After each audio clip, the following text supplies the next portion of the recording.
அஞ்சல, இதில் இருக்கிற பணம் போதுமானு தெரியல.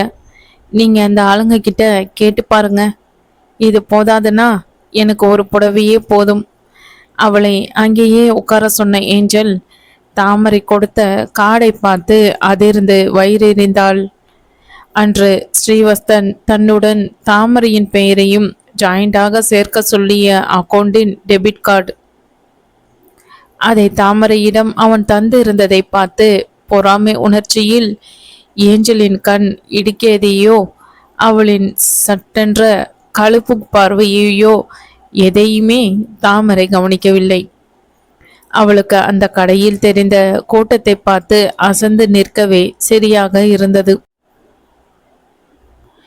ஏஞ்சல் அவசரமாக அடுத்த தளத்துக்கு சென்று ஸ்ரீவஸ்தன் தன்னிடம் கொடுத்த கார்டில் தனக்கு தேவையான விலை உயர்ந்த புடவைகள் 5 வாங்கிவிட்டு பின் தாமரை கொடுத்த கார்டில் அவள் வாங்கியிருந்த மிகவும் விலை குறைந்த புடவைகள் 2 வாங்க திட்டம் போட்டு நேரே தாமரையிடம் வந்தாள். தாமரை கொடுத்த கார்டை அவளிடமே நீட்ட, தாமரை, அதில் இருக்கிற பணம் உங்களுக்கு தட்டுனா வரலையா என்று அன்றைய நினைவில் கேட்டு, அதனால தான் தைலா இதை கொடுத்த போது வேண்டாம் என்று கூறிவிட்டாளோ என்று சிந்தித்தாள்.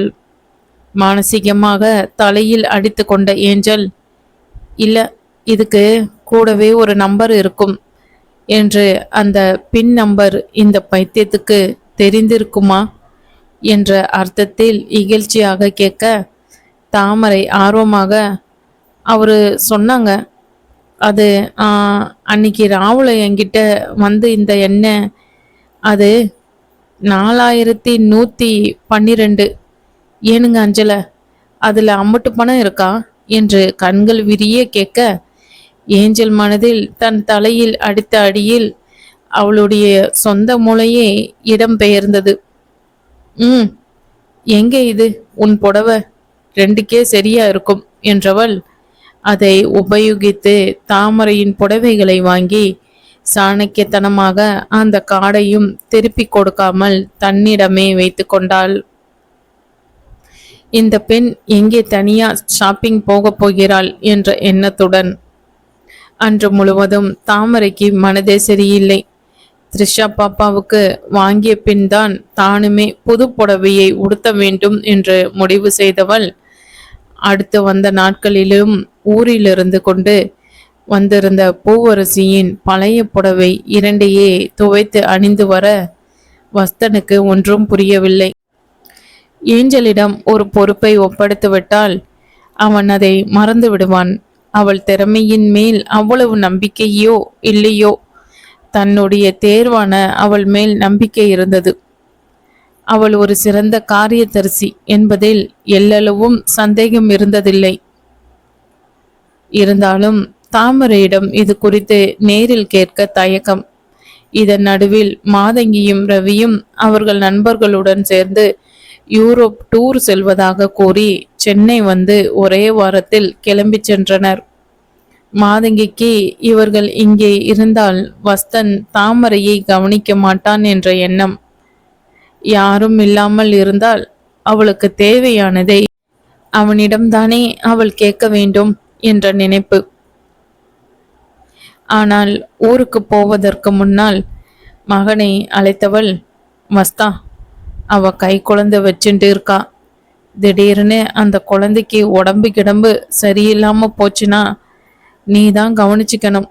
நீ பாட்டுக்கு ஆஃபீஸே கதின்னு இருந்துடாத என்று எச்சரிக்க, எப்பொழுதும் விட்டத்தியான பார்வையுடன் அவன் அருகில் இருந்த ஸ்ரீனியை பார்த்து, ஏன், நம்ம வீட்லேயே ஒரு டாக்டரை வச்சுட்டு இருக்கோம். ப்ளீஸ், இவனோட தோஸ்து தானே அவ. ஸோ எல்லாம் ஸ்ரீனி பார்த்துப்பான். என்னை யாரும் டிஸ்டர்ப் பண்ணினால் எனக்கு பிடிக்காது, எனக்கு டைமும் இல்லை என்று கராராக சொல்ல மாதங்கிக்கு வந்ததே கோபம். டே, என்ன நினச்சிட்டு இருக்க? உனக்கு ஒன்றுனா அதே தாமரை பார்த்துப்பாங்கிற நம்பிக்கை எனக்கு இருக்கு. அதே நம்பிக்கைய நீ அவளுக்கும் கொடுக்கணுமா இல்லையா? எனக்கு ஒன்றும் வராது. அப்படியே வந்தாலும் இந்த வீட்டில் இருக்கிறவா யாரோட தயவும் எனக்கு வேண்டாம். நான் நேரே ஒரு ஹாஸ்பிட்டலில் போய் படுத்துண்டா எனக்கு வேணுங்கிற ஹெல்ப் கிடைக்கும். இப்போ என்ன, அவளுக்கும் அந்த குழந்தைக்கும் மெடிக்கல் ஸ்பெஷலிஸ்ட்க்கு அரேஞ்ச் பண்ணணும், அவ்வளவுதானே. ஏன் இந்த சின்ன தூரம் பண்ண மாட்டாராமா? என்னவோ சின்ன வயசு தோழி கோழின்னு பினாத்துவான். ஷிவ், நானும் பார்க்குறேன் நீ ரொம்ப டூ மச்சாக போகிற. தோழிக்கு பண்ணுவேன், பட் தாம்ஸ் தோழிக்கு மேலே இப்போ அவ என் பொண்டா. நிறுத்துடா. இவன் வேற எப்போ பார்த்தாலும் தேஞ்சு போன ரெக்கார்டு மாதிரி இதையே சொல்லிட்டு இருக்கான். இப்போ என்ன, அவளுக்கு ஏற்பாடு தானே. வரேன் என்றவன் வேகமாக அவன் ரூமுக்கு சென்று 15 நிமிடத்தில் கீழே இறங்கி வந்தான். வந்தவன் அதே அவசரத்துடன் வெளியே சென்று 2 மணி நேரத்தில் திரும்பிய போது அவன் கையில் புத்தம் புது செல்போன் இருந்தது. அதை நேராக மாதங்கியிடம் நீட்டி, இதோ இதுல டாக்டர் ராமபுத்தி, லீடிங் பீரியாட்டிஷியன் ஸ்ரீனியை பார்த்தபடி அவரோட பர்சனல் நம்பரும் இருக்கு. அவர்கிட்டையும் சொல்லி வச்சிருக்கேன். எந்த நேரமானாலும் அவரை கூப்பிடலாம். ஆல்சோ உங்களோட சாண்ட்ரோ சும்மா தானே இருக்க போறது. அதுக்கும் உங்க ஆஃபீஸ் டிரைவர் பாண்டியை ஏற்பாடு பண்ணிட்டேன். அவன் நாளைக்கு காத்தாலேயே இங்க இருப்பான். அவளோட பிரத்யோக யூஸுக்கு இந்த வண்டி எப்பவும் இருக்கும். வேற என்ன வேணுமாம் அவளுக்கு? தாமரை எரிந்து விழுந்தான். என்னவோ அவனிடம் இதையெல்லாம் பட்டியலிட்டு கேட்ட மாதிரி. அவளுக்கு நீ கொஞ்சம் உன் முசுட்டுத்தனத்தையும் கோபத்தையும் குறைச்சிட்டு அவ கூட டைம் ஸ்பெண்ட் பண்ணணுமாம். ஸ்ரீனி குறும்பாக கூற, வேணா, நானே செம்ம கடுப்புல இருக்கேன், என்கிட்ட வீணா வச்சுக்காத என்று தம்பியை கை நீட்டி எச்சரித்த வஸ்தன் இதை வழியில் நின்று கேட்டு முகம் வாடிய தாமரையை கவனிக்கவில்லை. மாதங்கிக்கோ நாம் எந்த வழியில் சென்று இவனை லாக் பண்ண நினைத்தாலும் அதற்கு ஒரு தீர்வை அவன்தான் சிக்காதபடி சொல்லிவிடுகிறானே என்ற ஆதங்கம். அப்புறம் ஸ்ரீனிக்கு இதே லாஸ்ட் செமஸ்டர், அவன் லேட்டாக தான் வருவான். உன் காரியத்தை அவன் மேலே திணிக்காத. சொல்ல சொல்ல மாதங்கிக்கு உள்ளூர பயம். முன் போலவே தன்னை மகன் ஒதுக்கி வைத்து விட்டாள் என்ற கேள்வி அவருள் எழவே செய்தது. என்னதான் வஸ்தன் கொடுத்த செல்போனை மாதங்கி கொடுத்திருந்தாலும் தாமரை அதை அன்று வாங்கி உள்ளே வைத்ததுடன் சரி. மேலும் அன்று இவளை குறித்து வெறுப்புடன் வஸ்தன் பேசியதை கேட்டவள்தானே. அன்றே தனக்குள் உறுதி பூண்டிருந்தாள், எதற்கும் வஸ்தன் உதவியை நாடக்கூடாது என. அதன்படி அவன் இருக்கும் திசைக்கு கூட வராமல் ஒதுங்கியே இருந்தாள். காலையின் அவன் எழும் முன்னரே இவள் கீழே வந்து தன்னுடைய காப்பியை குடித்துவிட்டு சின்னுவுக்கும் பாலை கலக்கி கொண்டு மேலே எடுத்து போனால் அவன் அலுவலகம் கிளம்பிய பின்னரே கீழே வருவதை வழக்கமாக வைத்திருந்தாள். இரவும் அவன் தாமதமாகவே வர இவள் அதற்குள் முன்னால் தன்னுடைய அறையில் சென்று முடங்கி விடுவாள். சில நாட்கள் வஸ்தனும் தன்னுடைய ஆபீஸ்லேயே தங்கி கொண்டிருக்க இருவரும் ஒருவரை ஒருவர் பார்ப்பதை அரிதாகி போனது. வாழ்க்கை அதன் பாட்டுக்கு போய்கொண்டு இருக்க மாதங்கி ஊருக்கு சென்று 1 மாதம் ஓடிவிட்ட நிலையில் ஒரு நாள் சின்னசாமி வீட்டுக்கு அழைத்தார். எப்படிம்மா இருக்க தாமரை? நல்லா இருக்கியா தாயி? தந்தையின் குரலை 10 நாட்களுக்கு பிறகு கேட்ட தாமரைக்கு அழுகை பொங்கிவிட்டது. விசும்பலுடன், என்ன மறந்துட்டீங்கல்ல? இந்த சிறுக்கி கண்ணில் படாத வரையில் நல்லதுன்னு இருந்துட்டியா நைனா என்று கேவ சின்னசாமி உடைந்து போனார்.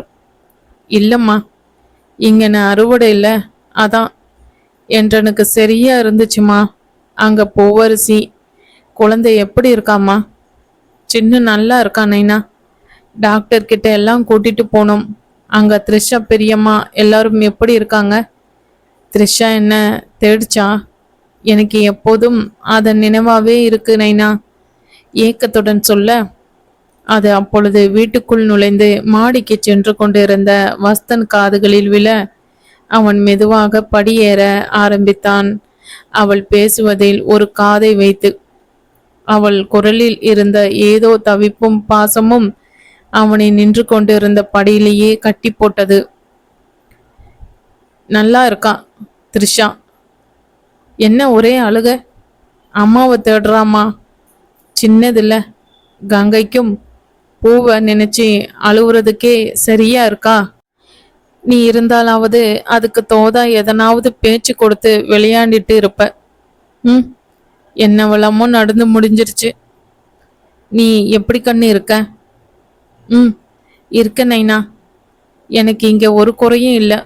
மூக்கை உறிஞ்சு கொண்டே சொல்லிவிட்டு புறங்கையால் மூக்கை துடைத்துவிட்டு தொடர்ந்தாள். அம்மாவும் அப்பாவும், அதான் பெரியம்மாவும் பெரியையும் அவங்க கூட்டாளியோட வெளிநாடு எங்கேயோ போயிருக்காங்க. தெரியும். தாமரை ஊருக்கு போறதுக்கு முன்னாடி மாதங்கி அம்மா எனக்கு ஃபோன் பேசி விஷயத்த சொன்னாங்க.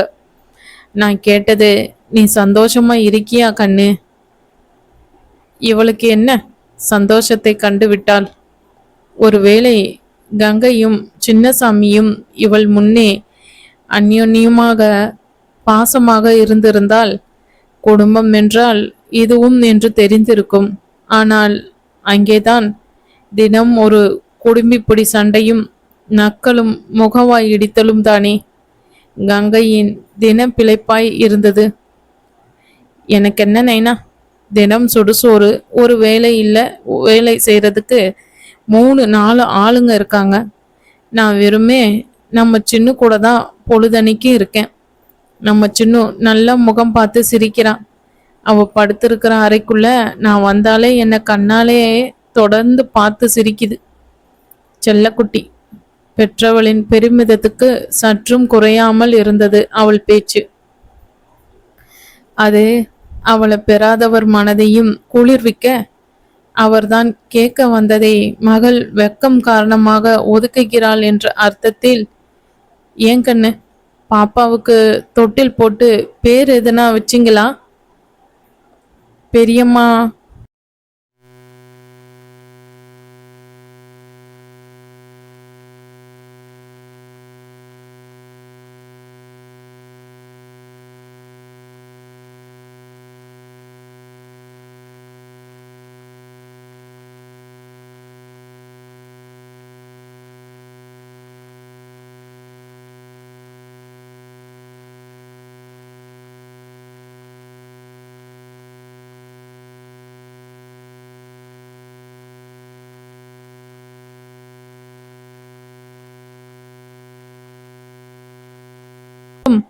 அல்பாயுசில் உயிரை விட்டதும் போதும்.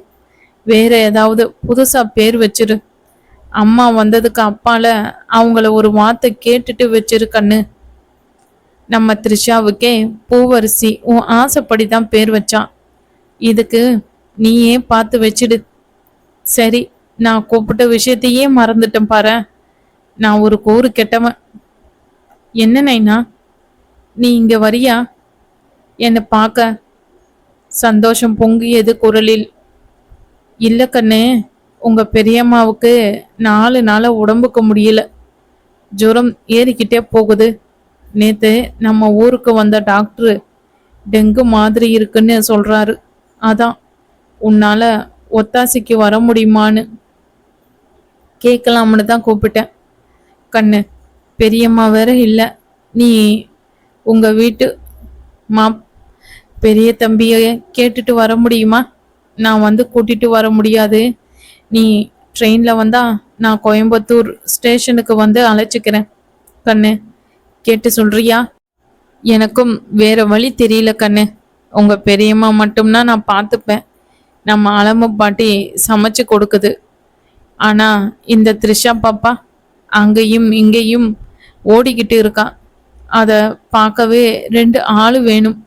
அதான் உன்னை கூப்பிடலாம்னு இழுக்க பெண்ணின் மனம் உருகியது. நான் வரேனேனா?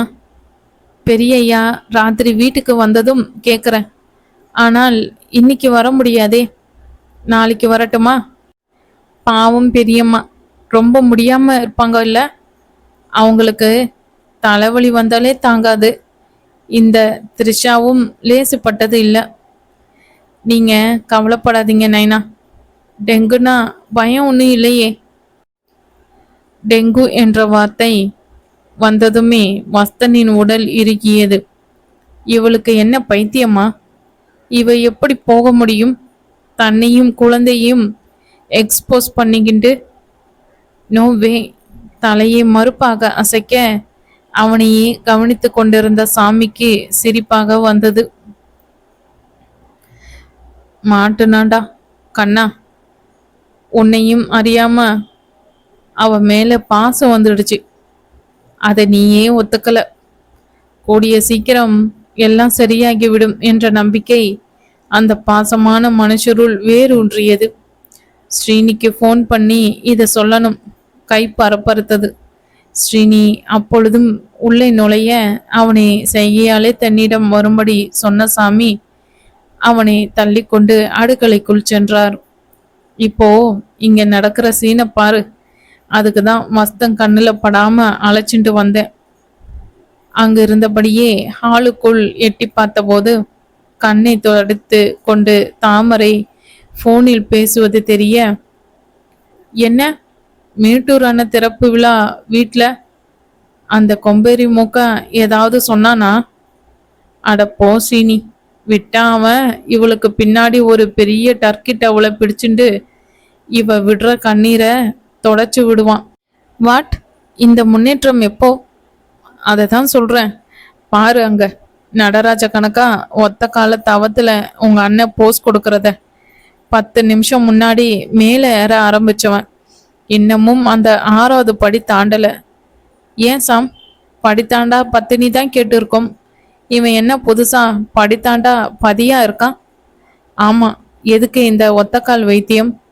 பொண்டாட்டி இங்க மூக்கால அழுறத கேட்டுட்டு தான் ஊருக்கு வர சொல்லி இருக்கார் போல அந்த சின்னசாமி. தாமரை பேசுறத பார்த்தா அந்த கங்கைக்காரிக்கு ஏதோ டங்கு ஜுரம் போல. அதான் மனுஷன் இவளை ஊருக்கு வர சொல்லி ஃபோன். வாட்? இவளுக்கு என்ன பைத்தியமா? சின்னசாமி அங்கிளுக்கு எங்க போச்சு அறிவு? இந்த சின்ன குழந்தைய வச்சுட்டு இவ எப்படி அங்க போவா? அச்சோ, அங்க வேற அந்த முனுஷா இருக்கே, அதையும் நினைச்சுதான் மேட்டூர் டேம் ஓவர் டைம் வேலை பண்றதோ. பாரு, உங்க அண்ணன் தலை இப்போ ஃபுல்லா பொண்டாட்டி பக்கமே திரும்பி இருக்கு. நீ ஏன் கவலைப்படுற? அவளை அனுப்புற உத்தேசம் வஸ்தனுக்கு துளி கூட இல்லை. அப்படிங்கிற சாம், டெஸ்ட் பண்ணிடலாமே என்றவன் மீண்டும் வாசலில் இருந்து வருவதைப் போல் ராத்திரியில் பூத்திருக்கும் தாமரைதான் பெண்ணோ என்று பாடிக்கொண்டே வர, அப்பொழுதுதான் போனை வைத்த தாமரையின் முகம் இவனை பார்த்ததும் மலர்ந்தது. ஹே வைரமுத்து, உன்னை நினைச்சுதான் இந்த பாட்டே படிச்சிருப்பாரோ? அழகா உன் முகம் மலர்ந்திருக்கே லோட்டஸ். ஓர கண்ணால் வஸ்தனை பார்க்க துடித்த மனதை அடக்கி நேரே தாமரையிடம் சென்றவன் வியப்பில் பின் வாங்கினான். ஏ, என்ன கண்ணுல தண்ணி? தப்புமா தப்பு. இந்த வீட்டுக்கு வந்த மகாலட்சுமிய கண் கலங்க வச்சா அந்த பாவம் 7 தலைமுறைக்கும் என்னை மட்டும் கொல்லும். Okay, what is matter? உன் ஸ்ரீனி கிட்ட சொல்லு. ஷாம், அப்படியே சாப்பாட்டை எடுத்து வை, இதோ வந்துட்டே இருக்கேன். அவன் பேச பேச இத்தனை நேரம் தந்தையின் குரலால் நெகிழ்ந்திருந்தவள் கேவிக்கொண்டே அவன் காலடியில் அமர அவன் பதறி போய் தானுமே தரையில் அமர்ந்து அவளை தன் தோளோடு சாய்த்து பக்கவாட்டில் சாமியை பார்த்து கட்டை விரல் உயர்த்தினான். அங்கே முழுவதுமாய் இவர்களை திரும்பி பார்த்து கொண்டிருந்த வஸ்தனின் முகத்தில் கடுகும் சீரகமும் வெடித்தது. தடதடவென இறங்கி வந்த வஸ்தன் அந்த சோஃபாவில் அமர்ந்து சாமியிடம், சாமி எனக்கும் தட்டுப்போடு என்று சொல்ல தாமரை அவசரமாக எழுந்து நின்று அவன் முகம் பார்த்தாள். லோட்டஸ், இதோ உன் பாடி கட்டு வந்தாச்சு. வஸ்தன் முறைப்பதையும் பொருட்படுத்தாமல், இவங்கிட்ட பேசி என்ன பண்ணணும்னு முடிவெடுத்துக்கோ. தன்னுடைய கடமை முடிந்தது என்ற விதத்தில் எழுந்தவனை பார்த்துவிட்டு வஸ்தனிடம் திரும்பினாள் தாமரை. வந்து வந்து நைனா அப்பா இப்பதான் கூப்பிட்டாரு. ஓ, அவரோட தான் பேசிட்டு இருந்தியா? ஊர்ல எல்லாரும் சௌக்கியம் தானே? உள்ளத்தில் இருந்த கோபத்தினால் குரல் பிசிராமல் பார்த்து கொண்டான். இல்ல, பெரியம்மாவுக்கு உடம்பு சுகமில்லையாம், டெங்கு ஜுரமா இருக்கலாம்னு ஒரு டாக்டர் சொன்னாராம். அதான் ஊருக்கு ஒருக்கா ஒரு எட்டு போய் பார்த்துட்டு வரலாம்னு இழுத்த மனைவி தயக்கத்துடன் அவன் முகம் பார்த்து யாசித்து நின்றாள்.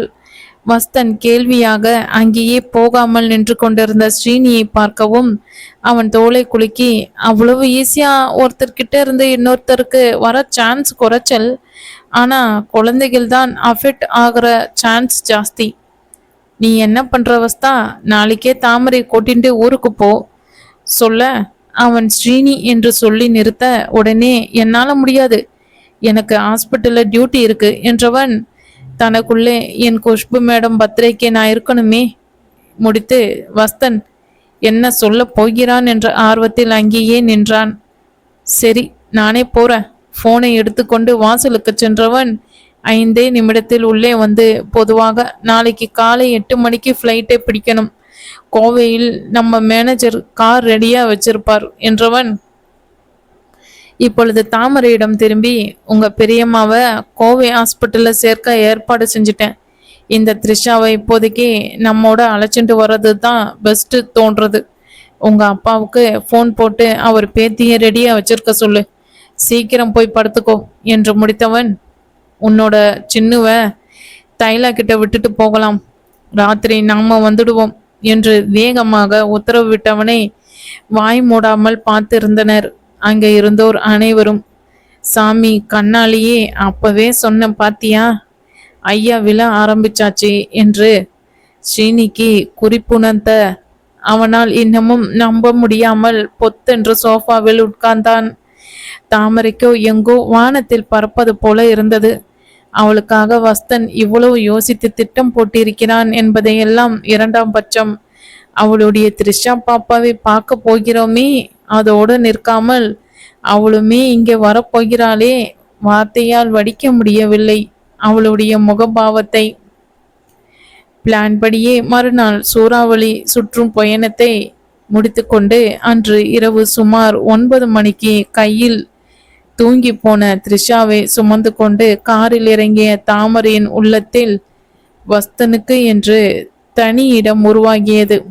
கோவையில் ஒரு நிமிடம் நிற்காமல் அந்த மேனேஜர் உதவியுடன் கங்கையை ஹாஸ்பிட்டல் ஒன்றில் சேர்த்தவன் சின்னசாமியின் தயக்கத்தை புறம் தள்ளி அவருக்கு ஒரு பைசா செலவில்லாதபடி பார்த்து கொண்டு மேலும் தேவைப்படும் என்று அவர் கையில் ஒரு கட்டு பணத்தை தாமரை கொண்டே கொடுக்கும்படி செய்ய அவன் மதிப்பும் மேலும் கூடியிருந்தது.